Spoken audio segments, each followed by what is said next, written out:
RTI का जो कानून था वो पारदर्शिता लाने के लिए था, लोगों को जानकारी मिल सके, सरकारी योजनाओं का जो पैसा खर्च हो रहा है वो किन जगह जा रहा है, सही जगह खर्च हो रहा है नहीं हो रहा है।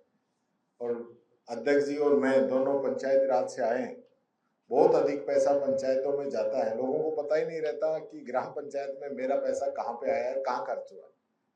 तो ये सब एक इस प्रकार का हथियार जनता को दिया हमारी सरकार ने, और मैं समझता हूँ इसकी शुरुआत 2005 के अंदर आदरणीय मनमोहन सिंह जी ने शुरू की, और सोनिया गांधी जी उस समय हमारी यूपीए की चेयरपर्सन थी, उनका ये पूरा श्रेय जाता है।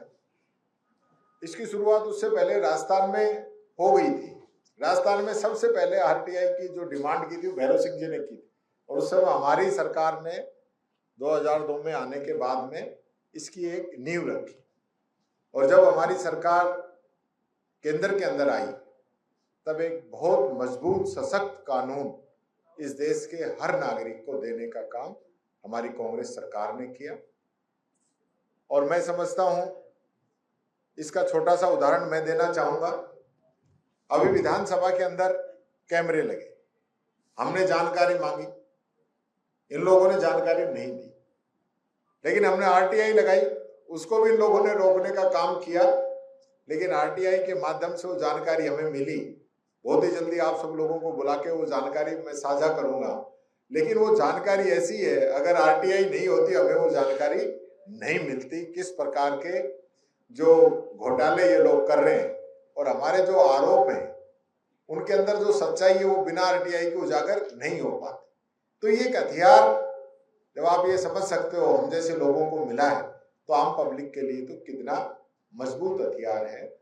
इसको कमजोर करने की साजिश केंद्र सरकार कर रही है। सबसे पहला तो पीएम केयर फंड है, अध्यक्ष जी ने जैसे बताया कि पीएम केयर फंड में कहां से पैसा आएगा, कहां जाएगा, ये नहीं बताया जाएगा।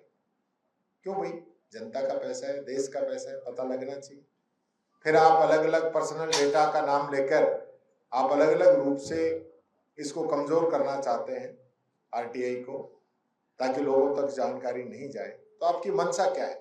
आप तो बहुत पारदर्शिता की बात करते हैं ना कि भ्रष्टाचार खत्म करेंगे, तो भ्रष्टाचार कैसे खत्म करोगे जब आप आरटीआई लगाने में ही आपको दिक्कत है। हमारी सरकार ने तो ये प्रावधान किया कि बीपीएल व्यक्ति भी आरटीआई लगा सकता है, उससे पैसे भी नहीं लिए जाएंगे, ये प्रावधान इसके अंदर है। लेकिन धीरे धीरे मोदी सरकार जो है, केंद्र सरकार जो है, इसको कमजोर करना चाहती है। वो कमजोर नहीं होना चाहिए। अगर हम स्वस्थ लोकतंत्र देना चाहते हैं तो जनता को और अधिकार हमको देने चाहिए। और आरटीआई का जो अधिकार है, मैं समझता हूँ बड़े बड़े घोटाले इन अधिकारों की वजह से खुले हैं। बड़े बड़े काम जो है इस आरटीआई की वजह से सही भी हुए हैं कि लोग आरटीआई लगा के हमारा पता लग जाएगा कि हमने क्या किया है। तो ये जो डर जो पैदा हुआ है, इससे बड़े बड़े घोटाले खुले हैं। वो बहुत ही महत्वपूर्ण कदम हमारी कांग्रेस सरकार का रहा है। और यहाँ ऐतिहासिक रूप से RTI, RTE, MNREGA, right to food जैसे कानून इस देश के अंदर हम लोगों ने बनाए, इसका फायदा आज पूरे देश को मिल रहा है। यही बात कहना चाहूंगा। मेरा मीडिया के माध्यम से सरकार से निवेदन है, केंद्र सरकार से, कि आरटीआई को मजबूत करें, इसको कमजोर नहीं करें, लोगों को अधिकार दें ताकि पारदर्शिता बनी रहे। लेकिन हमारी सरकार का जो काम था 18 से 23 का, उसकी हर जगह तारीफ थी। और आज जो तारीफ हुई उसका कारण भी यही था, मैंने वहां भी कहा कि चिरंजीवी योजना का नाम हमने पुनिया जी ने आंदोलन जीवी कहा किसानों को लेकर, तो हमने कहा चिरंजीवी, और चिरंजीवी पे हमने नाम रखा। एमएलए लेड जो है 5 करोड़ की, हमने कटारिया जी के कहने से उन्होंने प्रस्ताव रखा और हमने मानी। तो जो हमारे समय में जो बात थी उसको लोग याद करते हैं, चाहे बीजेपी के लोग हों चाहे कांग्रेस के लोग। लेकिन आज जरूर जिस प्रकार से शासन चल रहा है, राज चल रहा है, और जिस प्रकार से जो संवैधानिक पदों पे हैं, चाहे मुख्यमंत्री जी हों, चाहे अध्यक्ष जी हों या अन्य लोग हों, वो अपनी जिम्मेदारी नहीं निभा पा रहे हैं। पक्ष और विपक्ष जो है एक सिक्के के दो पहलू हैं, दोनों का एक ही टारगेट है कि राजस्थान आगे बढ़े।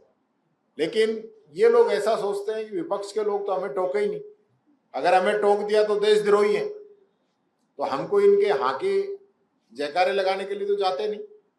हम अपनी बात कह रहे हैं, नीतियां हमारी अलग है, उनकी अलग है।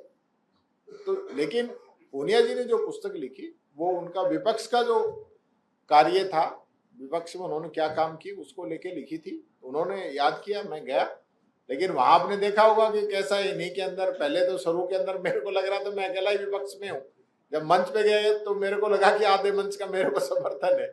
सांप सीढ़ी का खेल वहां चल रहा था, जो बहुत जल्दी आप लोगों के सामने आ जाएगा कि कौन सांप था, किसने कब किसको निगला। और वहां पे तो दिक्कत ये हो गई कि भाई ये तो मामला ही जो है बढ़ता जा रहा है, क्योंकि एक पर्सनल प्रोग्राम था, इसलिए फिर भी उसको हसीनुमा माहौल के अंदर सब लोगों ने उसको समाप्त किया।